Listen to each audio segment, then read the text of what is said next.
Ringrazio ANSA e il Presidente Armani per questa volontà di far veloci. Dopo anni e anni di attesa, un bel cantiere, per noi non è solo un cantiere di viabilità ma è un cantiere storico. Mettere in sicurezza questo ponte vuol dire mettere in sicurezza ancora una volta l'identità di questo Veneto. E peraltro con un cantiere che avrà anche una sua conclusione per l'agosto del 2018.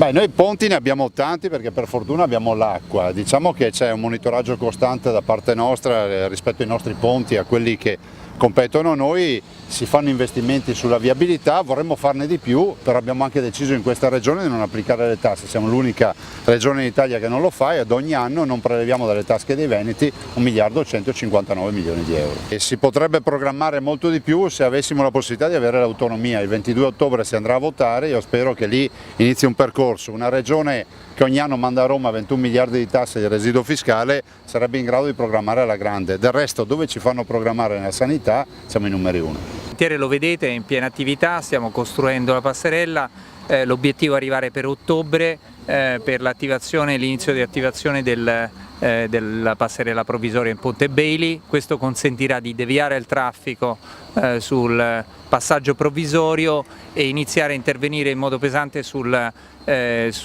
impalcato del ponte originario. L'obiettivo è arrivare verso seconda metà dell'anno prossimo, 2018, a riconsegnare il ponte più bello e più largo e più resistente di prima. Ecco.